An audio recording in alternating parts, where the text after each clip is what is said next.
On the docket today is a trip to Anfield. We're facing off against Liverpool, still managed by Jurgen Klopp in this save.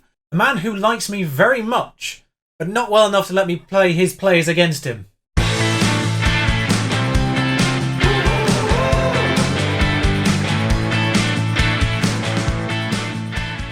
Hey up guys, what's going on? Yes, that big match against Liverpool coming up shortly, but first just running through the two games we played in between.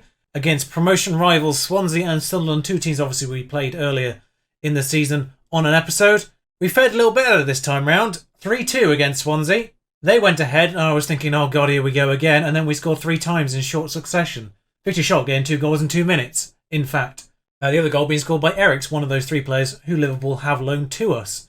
I only played him because Klopp came to me saying, you haven't played him enough, so I did, and he scored, so thank you for that.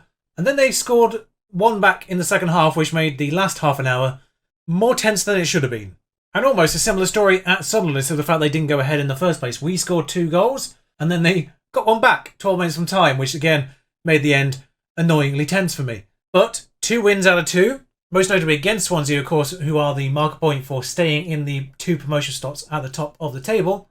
The other good news, I guess, is the fact that Stoke lost one of those 2 games as well.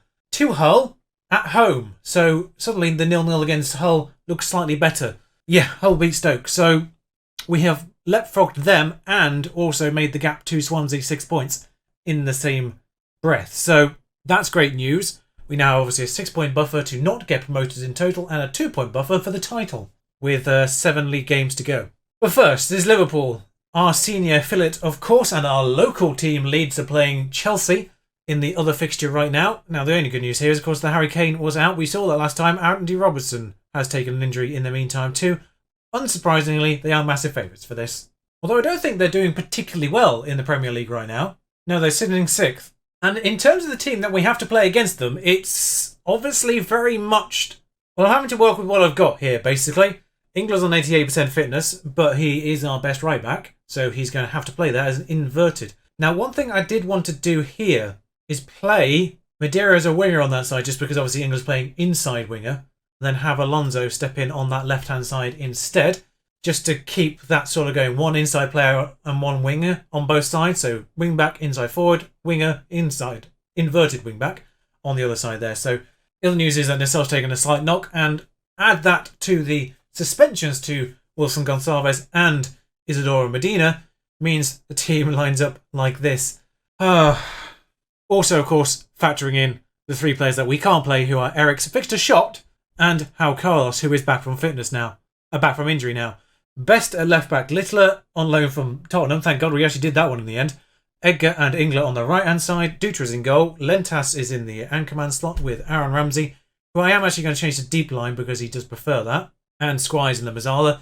I'll put it back. Alonso and Madeira in those 2 positions as we mentioned earlier. And Robertson has to start. And our bench is made up of the 7 players who are still available to us and somewhat fit and within the top 10 players in the position they actually play.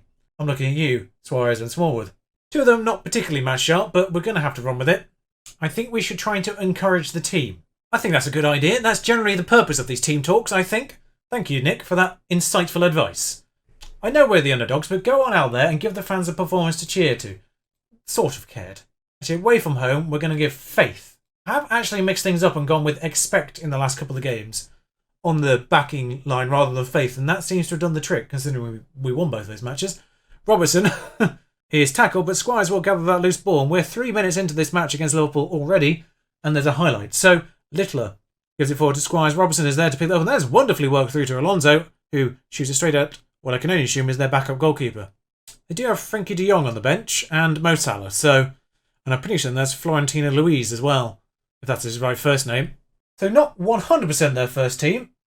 Obviously number 40... oh, well, it doesn't matter, because Sebastian Acevedo, who has scored 18 goals this season, so he's clearly somewhere in the picture for that one.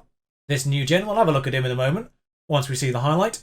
Janowski, who I think is actually pretty good, another regen as well, but he is on number 41, so I'm not sure if he's in their first team or not. Yeah, he's okay. 24 years old. Can only assume genned in at one of these 2 clubs here, and then has bounced around a few places before ending up at Norwich and Liverpool. Just checking out these other names I don't recognise. Chris Cuolo on the left-hand genned in at Boca, made his way to Liverpool as well. He's pretty handy. Not a massive amount of starts though, so he is a backup left-sided player. But and the same with Janowski, actually. Not a lot of starts for him either, but I know he's actually pretty good. We've scouted him at some point. He may have been actually on my radar at some point, just because when he came in at Bruges at the start. Other ones in this lot are Cardoso in the midfield. Yep. 27 starts. Mostly a starter. And obviously not their starting goalkeeper. Made 2 non-competitive appearances. I think they've literally just acquired him, actually. He's very good, though.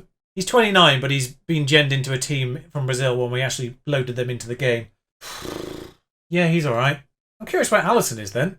Because he's not even on the bench, so maybe they've just gone second and third goalkeepers. Anyway, that sums up their new gens in this team. Obviously, they've got players like Havertz and Ezekiel Palacios in there, I think.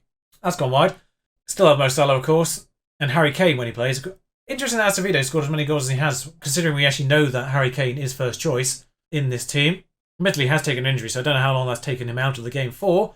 Alonso now on this ball, on this left-hand side, passes off to Best. There's 3 players on this side here. We are overloading this left-hand side. I like to see this. Littler, though, decides to go the other way, where there's 2 waiting on this side. Edgar, for Christ's sake. Look at the 2 players over there. The defender's seen it, though. Goalie's seen it. Ramsey out to Madeira, being overlapped right now by Ingler. So far, back into Madeira once more.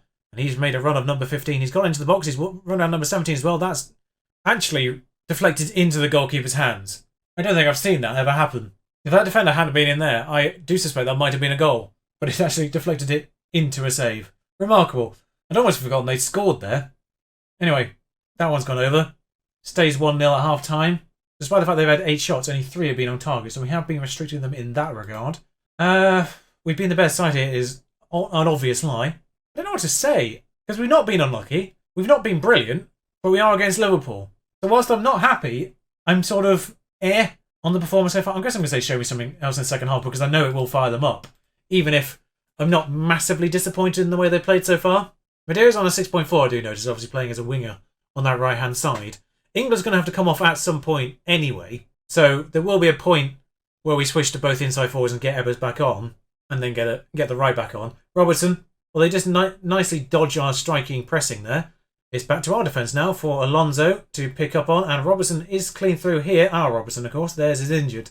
That would have been somewhat confusing if he'd been on the pitch. I'm confused to where the highlight is in this.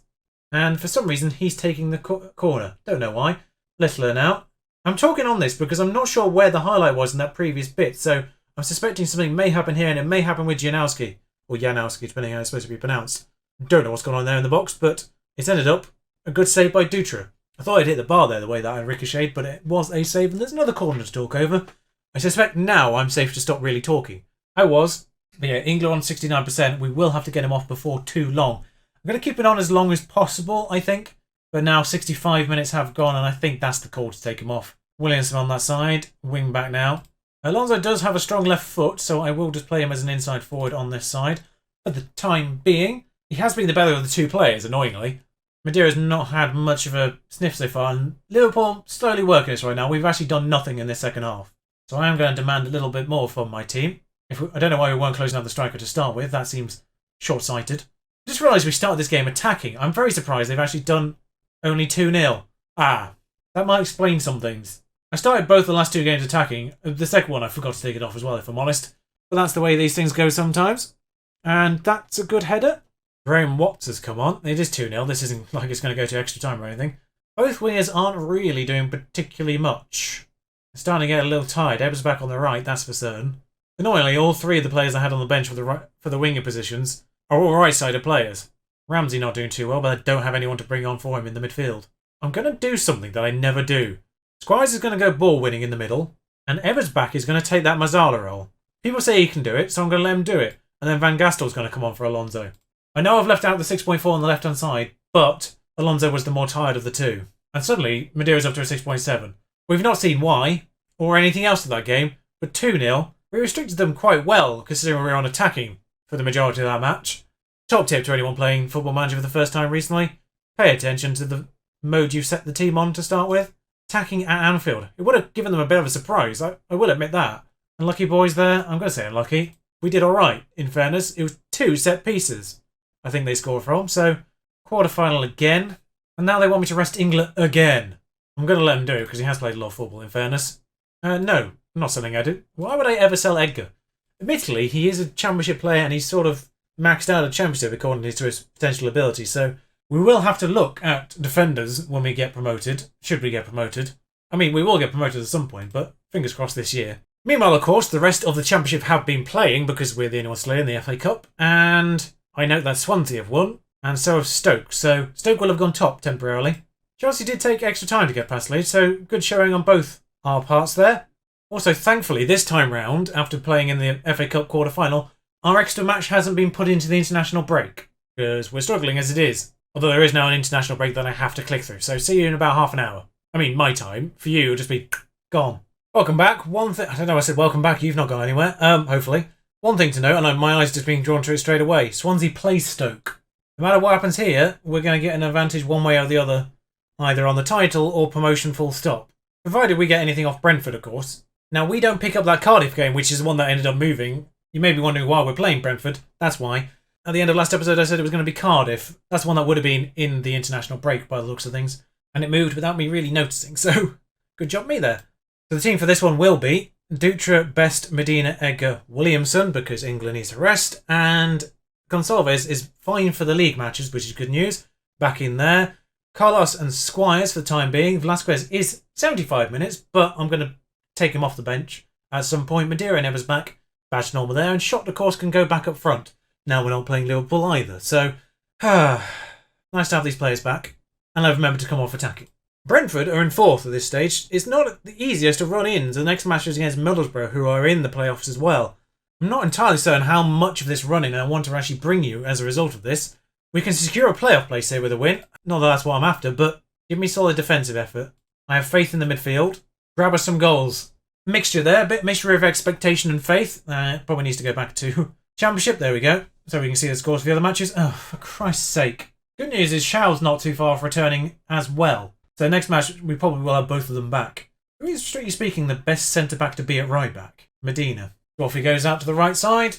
Potential foot injuries. Those tend to be quite hefty. And why are we nervous? Like, in terms of the match, there's not a lot going on, but I really hope we're not letting a quarter-final defeat to Liverpool affect our mentality that much.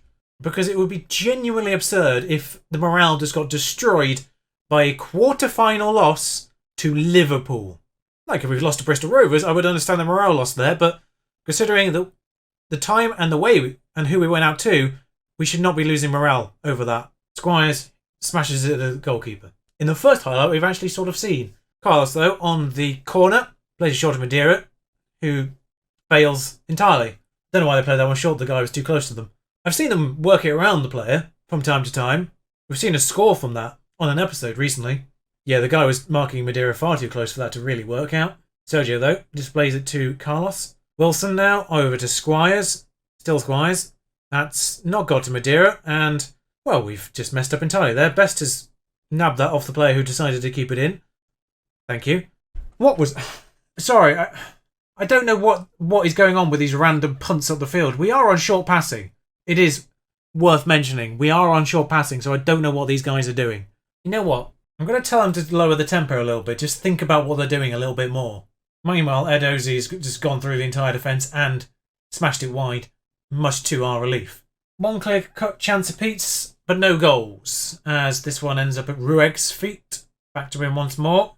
Two players hounding him, and that bypasses everyone. They've missed again, thankfully, but that would have been Rueg on our face if that had gone in. Not happy? Get out there. Stoke are winning their game?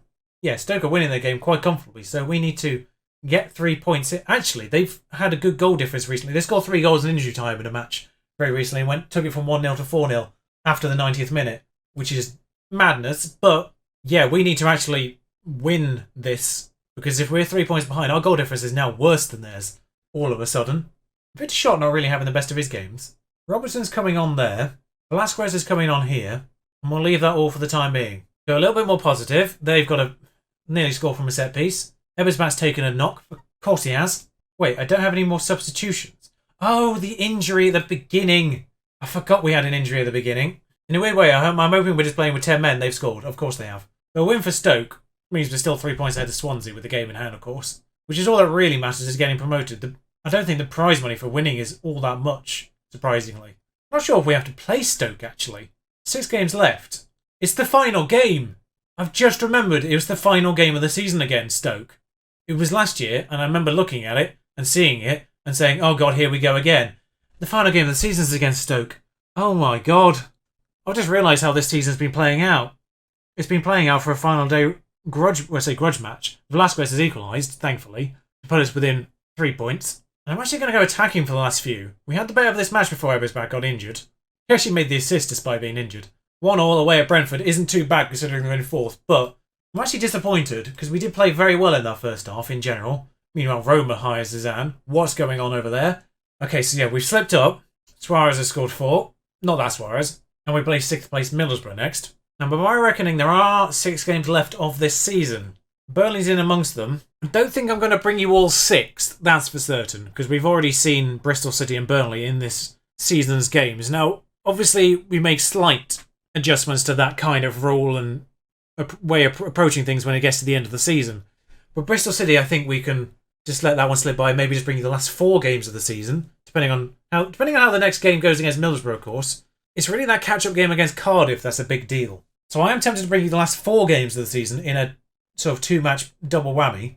Maybe even a double upload day or, very least, Friday-Saturday deal. So we will bring you back for Cardiff and Burnley, I think, next. And then Preston and Stoke will be the final matches of the season. Of course, that Stoke match might not end up mattering, but the way things are going is very much looking likely it may do. So until next time, ta-ra.